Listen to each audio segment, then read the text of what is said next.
Aarav, a photographer drawn to shadows and light, found his world tilting on its axis. His wife, Meera, once a beacon of warmth, now moved in a haze of secrecy. Her phone calls were hushed, her smiles strained.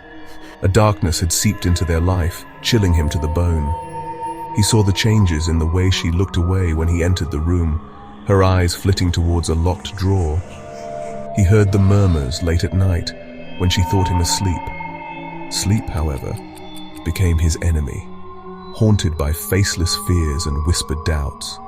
One evening, a glint of gold caught his eye. Underneath their bed, tucked away in a dusty corner, lay a small, ornate key. It was foreign, like the icy dread that now lived in his gut. His Meera, his beloved, was a stranger in his house. Aarav's heart pounded a war drum against his ribs. He loved Meera, but love without trust was a house of cards. He needed answers, even if they shattered his world. He needed to know the truth that hid behind Meera's veil of normalcy.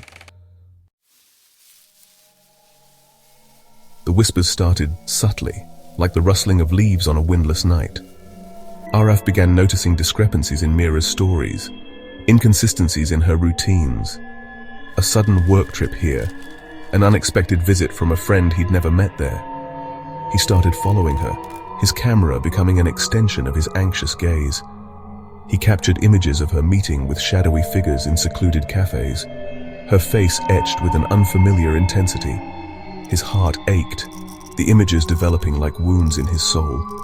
The happy memories they'd built, the shared laughter and dreams, now felt like cruel illusions. Each captured image was a nail in the coffin of his peace.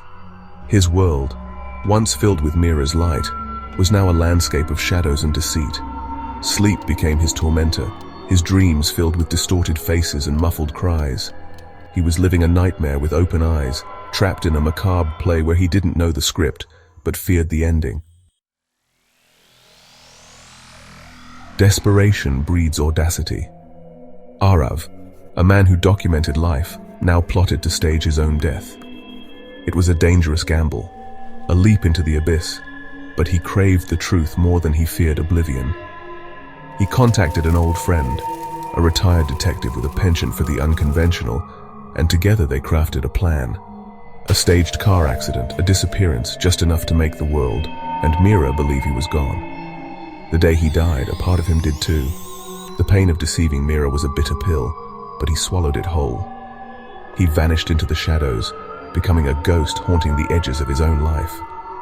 With a hidden camera and a heart heavy with dread, he watched from the shadows as Meera reacted to the news of his demise.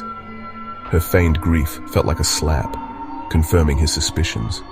Now he was a spectator to his own life, the dead man walking. Days turned into a blurry torment. Aarav, existing on the periphery, noticed a shift in Meera's demeanor. The grief facade had crumbled, replaced by a chilling calmness. It was as if a weight had been lifted from her shoulders, his absence a perverse liberation. Then came the night that shattered everything. Meera, bathed in the eerie glow of a single lamp, walked to their bedroom closet. With the ornate key he had found, she unlocked a hidden door that had been invisible to him. Aarav, his breath caught in his throat, followed her. The room was a shrine to a life he didn't recognize. Walls adorned with photographs of a man he'd never seen, a man whose eyes held a chilling familiarity. His blood turned to ice. He saw letters, love letters, addressed to Meera in a handwriting that mirrored the man in the photographs. This wasn't just an affair. It was a double life, a betrayal so deep it cut him to his core. The man in the photos was his doppelganger, an exact replica. Aarav stared at the evidence of his stolen identity, his mind reeling. Who was this woman he had loved? What monster had he brought into his life? He spent days, weeks even, piecing together the fragments of Meera's secret life from the relics in the hidden room. It was a tale of deceit, of a love so consuming it demanded a complete erasure of the past. He discovered his own face staring back at him from newspaper clippings detailing the disappearance of a wealthy businessman years ago. The man in the photos, the man Meera loved, had assumed that identity. And Aarav, unknowingly, had become the latest pawn in her twisted game. The realization hit him like a physical blow.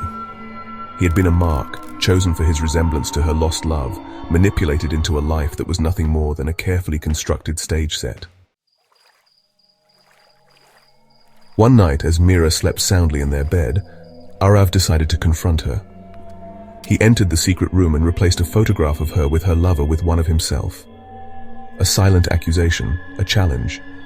He watched from the shadows as she discovered the change. A flicker of fear crossed her face, quickly replaced by a cold, calculating glint in her eye. She didn't scream, didn't panic. She simply smiled, a chillingly familiar smile that sent shivers down his spine, and whispered, "You shouldn't have come back, Aarav." Her voice, usually soft and melodious, was now as sharp as a shard of glass. In that moment, the veil was truly lifted. The woman he thought he knew, the woman he had loved, was a phantom, a mirage. He was staring into the face of a predator who had mistaken his love for weakness. Aarav stumbled back, his heart pounding against his ribs. He tried to escape, to run from the chilling truth that had been revealed, but a sharp pain shot through his arm. He looked down to see a dart protruding from his flesh. As darkness crept in from the edges of his vision, he saw Meera standing over him, the syringe in her hand glinting under the dim light. Her face, devoid of any emotion, was a mask of pure, unadulterated control. Now, darling," she cooed, her voice a terrifying lullaby in the suffocating silence. "We can't have you spoiling the illusion, can we?" His vision blurred, his body succumbing to the sedative coursing through his veins. He had sought the truth, but the truth was a monstrous reflection, a horrifying distortion of everything he held dear.